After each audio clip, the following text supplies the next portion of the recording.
Hello everybody! Today I am going to film in my COVID casuals. I did not feel like putting on makeup or getting dressed up because what's the sense? This is my day-to-day attire right now. So, moving on to the real estate update, coronavirus versus real estate in the Sea to Sky corridor. I'm going to do it a little bit differently and tell you guys initially the sales in the last 5 weeks for each town, and then I'll move on to the dissecting the last 8 days of each different town and the happenings of each one. And then we'll talk about a couple of additional things at the end. Hopefully you stick around for that, but otherwise, let's get into it. So in Whistler, in the last 5 weeks, there's been a total of 21 sales.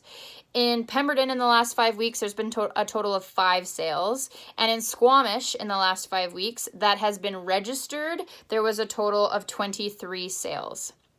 Jumping into each individual town, for Whistler, we had 9 new listings this last 8 days, and then we had 3 listings that were relisted from previously being listed on the market. So they didn't sell, they've now come back on the market.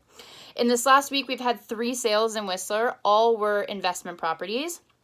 And one of them was a $2 million sale. It was a 4-bedroom up in Nordic that was nightly rentable. And then we had one in the village, one in the Upper Village and one in Creekside that were in the $600,000 range. So the $600,000 properties that did not sell at a much lower price point. One was listed at $699, sold for $685, and the other one I believe was listed for $699 and sold for $675.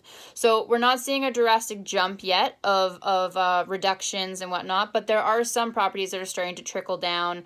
We're seeing a couple reductions still hitting the market, and more so, the new listings that are hitting the market are definitely a more competitive price compared to the past and what we've been seeing there. Moving on, Pemberton this week had no new listings and no sales registered. And then moving into Squamish, we had 11 new listings this week, 4 of which were from a development called The Main. So The Main is a building that just finished being built, and now some resales are starting to hit the market from there. Otherwise, there was no new sales that have been registered yet from this last week.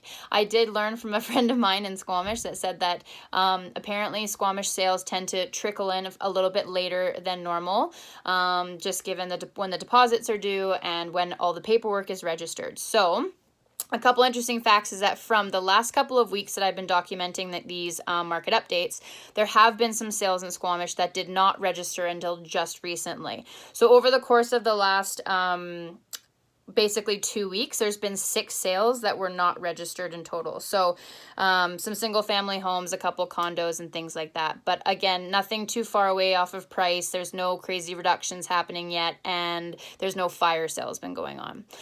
Couple other last points is that BC is on an awesome trajectory. Everything is going downwards. Less cases are being registered. I don't know if you guys saw the news this morning, but keep it up, BC. So stoked that we're doing well. Apparently things could be back on track for mid-May. I'm hoping for that. I miss my friends. I want to go to the restaurant so bad.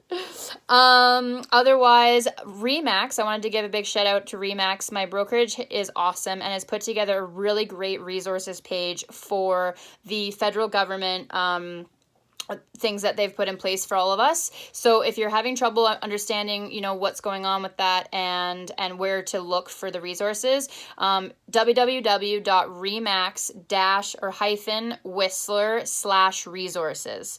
I'll put that link in below as well. Guys, have an awesome day. You've hung out with me for 4 minutes. I so appreciate it. Talk to you next week. Talk to you soon. If you have any comments, put them below.